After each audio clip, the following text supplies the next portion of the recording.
The National Freedom Party (NFP) has taken decisive disciplinary action against its KwaZulu-Natal chairperson Bali Shinga, expelling her from the party with immediate effect following a finding of gross misconduct. The decision, confirmed on Sunday, follows a meeting of the party's National Executive Committee (NEC), which deliberated on the outcomes of an internal disciplinary process. The committee ultimately endorsed a recommendation that Shinga be removed from the organization, citing serious breaches of party discipline and insubordination. At the heart of the matter is Shinga's refusal to comply with the directive issued by the NFP leadership during a critical political movement in December last year. She was instructed to support a motion of no confidence sponsored by the Umkhonto weSizwe Party against KwaZulu-Natal Premier Thamsanqa Ntuli. Her failure to align with the party's position formed the primary charge against her, alongside additional counts of misconduct and gross insubordination. In an official statement, NFP Secretary General Sunset Xaba underscored the seriousness of the violations and the party's obligation to uphold its constitutional framework, and said having considered the gravity of the charges, the absence of mitigation, and the constitutional imperative to safeguard the organization's integrity, Bali Shinga is expelled from the party with immediate effect. The dispute is rooted in the NFP's broader political strategy following its withdrawal from the province's government of provincial unity. The party had exited the coalition comprising the African National Congress, Democratic Alliance and Inkatha Freedom Party. The NFP itself, after accusing the IFP of reneging on an alleged agreement to cede control at least one municipality, the IFP has consistently denied that such an agreement ever existed. Within the volatile political landscape, the NFP's directive to support the motion against Ntuli was viewed as a decisive step toward collapsing the coalition government. Shinga's refusal to back the motion not only defied party instructions, but also disrupted a strategy that could have significantly altered the balance of power in the provincial legislature. Although the NFP holds just a single seat in the 80-member KwaZulu-Natal legislature, its position has proven pivotal.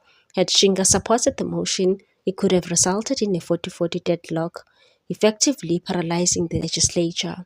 Such a stalemate would likely have rendered the government unable to pass a budget, potentially triggering its dissolution and plunging the province into political uncertainty. The fallout from Shinga's actions prompted the NEC to initially suspend her and formally request that the Speaker of KwaZulu-Natal legislature, Nontobeko Boyce, remove her from her seat.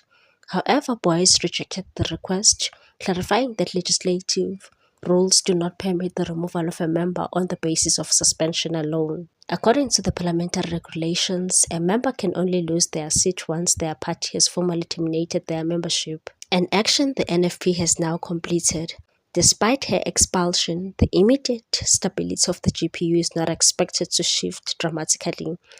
Shinga has previously argued that the NEC overstepped its authority, maintaining that according to the party's constitution, disciplinary action of this nature should originate at branch level.